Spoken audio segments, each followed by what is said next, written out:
Recorded Books presents A Fiancé's Guide to First Wives and Murder by Dianne Freeman, narrated by Sarah Zimmerman. Chapter 1. November 1899. Life has an unerring way of balancing good and bad, rather like math. For every positive, there's a negative. For every gain, a loss. For every plus, a minus. The plus on this occasion was that my mother, who'd been living in my house since my sister's wedding last month, was about to leave for a holiday in Paris. Huzzah! Dare I hope peace would reign in my household once more. During her stay, she disrupted our lives with a constant critique of everything from the staff, the decor of her room, and the newspapers I took, to things that were entirely out of my control, like the weather. As I shivered on the wet pavement beside her hired carriage, enveloped by the damp air of a typical November morning in London, I could hardly fault her for that one. A ray of sunlight broke through, at least in my mind, as my 8-year-old daughter, Rose, skipped down the walk to the carriage, her dark curls bouncing against her shoulders.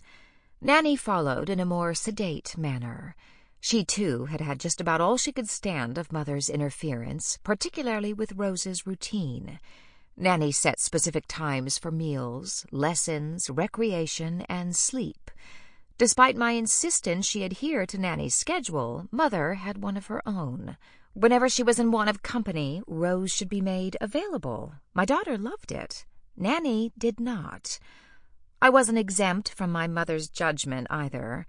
Still, not only had she brought me into the world, but she also saved my life just a few short weeks ago, so I felt I owed her some degree of latitude. Rose kissed Aunt Hetty, then came to me for one last hug before the groom handed her up into the carriage. She settled in next to my mother, fairly humming with excitement. That was the minus in this otherwise favorable equation. Rose was leaving, too. The groom closed the carriage door, and I leaned through the open window. "Mind your grandmother, Rose," I turned to my mother, "and you don't give in to her every whim." This was a definite possibility, as the only person safe from my mother's criticism was Rose. In her mind, Rose could do no wrong, which led my imagination to run rampant about their week ahead. "We'll be fine, Frances." Mother batted away my concern as a mere trifle. "If you are so worried, you should join us." If only I could. The three of us had planned to take this trip together, to order gowns for my upcoming engagement party given by my fiancé's sister. But then the Romanovs had arrived in London. Grand Duke Michael Mikhailovich and his wife Sophie, Countess de Torby. The elite of society had received invitations or commands to attend various events honoring them this week. That included me, the Countess of Harleigh, and my fiancé, the Honorable George Hazelton.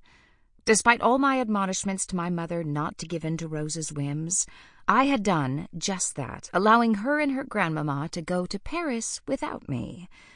With the jingle of a harness and the shuffling of hooves, the carriage pulled away from the curb. I clutched Hetty's arm with one hand and waved with the other, while my heart sank to my toes. Hetty brushed away a tear from her cheek. "Cheer up, dear. Little Rose has a good head on her shoulders. She'll keep your mother out of trouble." Nanny let out a grunt as we trudged back to the house under the heavy grey sky. "I can still see them," she said. "It's not too late to call them back." "My aunt is right, Nanny." I lifted my chin.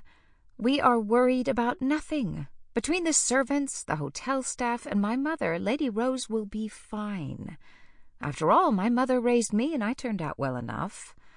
Her lips compressed as she eyed me, clearly unimpressed. At least I came to no harm. I picked up our pace.